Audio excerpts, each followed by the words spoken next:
Hi friends, it's Lauren Taylor. Thanks for joining me in my craft room today for another card making video. I'm grateful to have you here for a pretty pink Posh project that I made. Today I'm going to be featuring a mix of newer and previously released products from Pretty Pink Posh to make a spring or Easter themed card. I'm using the new Easter Greetings stamp and coordinating dies, and then I'm going to bring in the adorable Bunny Friends stamp set and its coordinating dies, and then the Easter basket dies and the Eyelet rectangle dies. I'm also going to bring in the new Springtime Borders layering stencils, but I've started with some die cutting. I die cut my Easter basket out of some Kraft cardstock, and I found some pastel pattern paper in my stash, and I used those to die cut the details for the Easter basket. I have also die cut the largest eyelet rectangle die out of some white cardstock, and I'm going to use the first layer of the Springtime Borders stencil set, and I'm just using some low tack tape to keep that paper in place on the back side of my stencil. I'm keeping things very springy, very pastel, so I'm going to start with my stenciled background using Distress inks in some of the more pastel colors. I'm going to color all of the tulips with Spun Sugar Distress ink, so I'm going to go ahead and start with that using some masking tape or repositionable low tack tape to cover any areas that I don't want the ink to get to. For the other flowers on the stencil, I'm using Shaded Lilac Distress ink, and the carrots, of course, I'm going with orange with Dried Marigold Distress ink.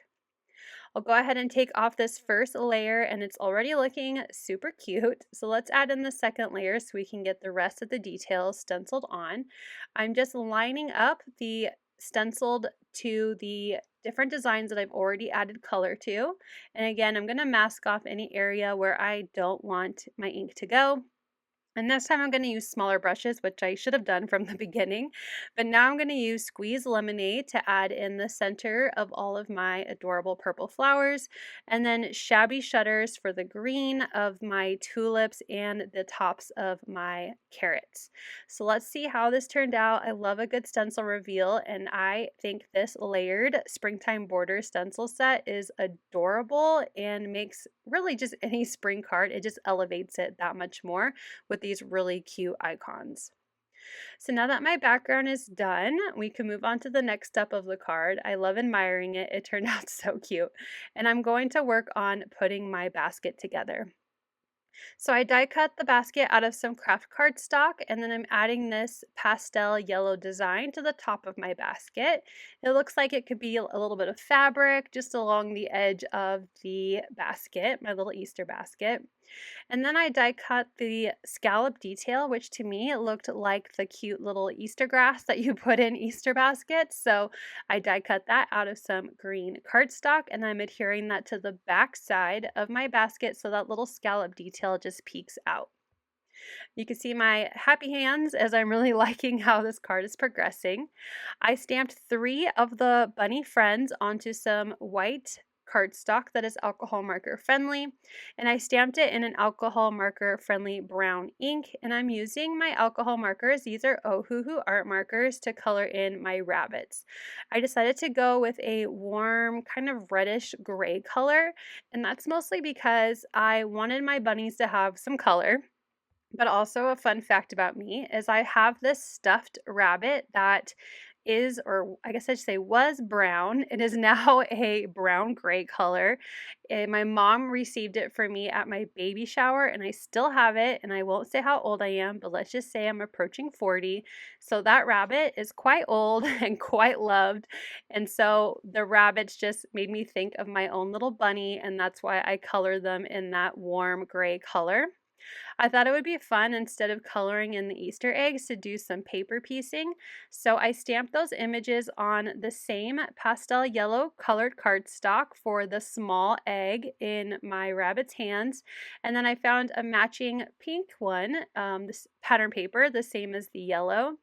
And I stamped the cracked egg for my little bunny inside the egg and just cut directly on the brown lines from the ink that I stamped for those images, and then using liquid adhesive to glue them onto my colored images that I have already die cut using the coordinating Bunny Friends dies.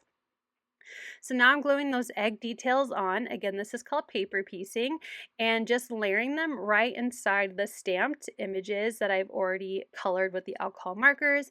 And that's just a fun way to bring in more color to those images without having to actually color yourself.